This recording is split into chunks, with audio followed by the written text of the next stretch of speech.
La valse m'a appris quelque chose de fondamental sur les relations hommes-femmes et ça ne va pas plaire à tout le monde. J'ai toujours pensé que les hommes faisaient preuve d'incompétence stratégique.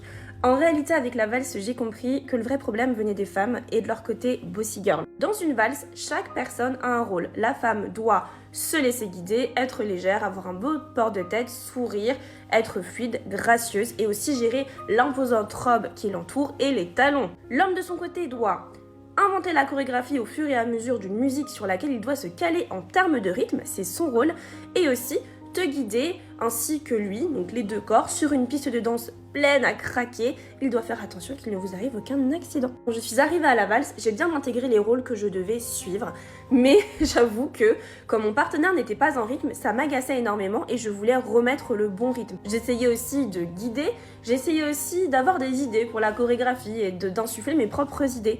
Sauf que c'était pas mon rôle. C'était horrible pour les cavaliers avec lesquels je dansais, qui vivent ça avec beaucoup de cavalières qui débutent, parce que lui, on lui a dit tu dois inventer la chorégraphie, mais en plus de devoir inventer la chorégraphie, il doit aussi gérer une personne avec lui qui lui met des bâtons dans les roues pour inventer cette chorégraphie. Bah oui, on peut pas avoir deux idées en même temps sans se parler, c'est pas possible. On lui dit essaye de te caler sur le rythme, mais en fait il y a une personne qui est là et qui essaye de lui insuffler son propre rythme, du coup il n'arrive pas juste à apprendre à sentir le rythme puisqu'il a une aide permanente. Et donc lui il prend plus de plaisir dans cet apprentissage puisque c'est juste désagréable pour lui. Et moi en face, je devais faire tous mes rôles plus les siens que je m'étais auto-imposés. Donc j'avais une charge mentale pas possible. En plus j'avais beau me débattre dans tous les sens pour réinsuffler un rythme, pour faire mes propres pas. L'homme en face de moi était ferme, n'en démordez pas, c'est moi qui guide. Laisse-toi faire, détends-toi, ça je l'ai entendu plein de fois de la... Et je vous assure les filles que le jour où j'ai compris ça, et que je me suis dit, on s'en fiche si c'est pas le rythme que moi j'entends, le rythme le plus important dans la valse c'est le rythme de mon cavalier. Arrête d'essayer d'inventer des passes et juste essaye de comprendre ce que ton cavalier va faire.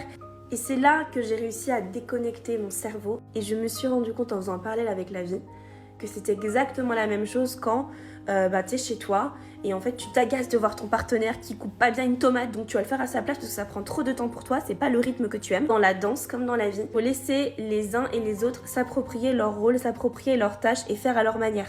Plus on va essayer de diriger et de prendre tous les rôles, de prendre toutes les tâches, plus nous en tant que femmes on va être aigris, on va passer de mauvais moments et surtout on va pas encourager les gens avec qui on est à juste prendre leurs responsabilités. Et mes amies valseuses, dites-moi s'il y a eu ce même genre de déclic chez vous. C'est vrai que maintenant dans la vie de tous les jours, je me laisse beaucoup plus porter par les hommes, j'arrive à ressentir du plaisir à le faire et à chaque fois que quelqu'un fait quelque chose à ma place, un homme, je suis juste ravie, je remercie et même si c'est mal fait en fait, je vais me dire c'est pas grave, je préfère que ce soit fait et pas très bien fait plutôt que ce soit à moi de le faire et que ça m'écrase encore. Allez, bisous!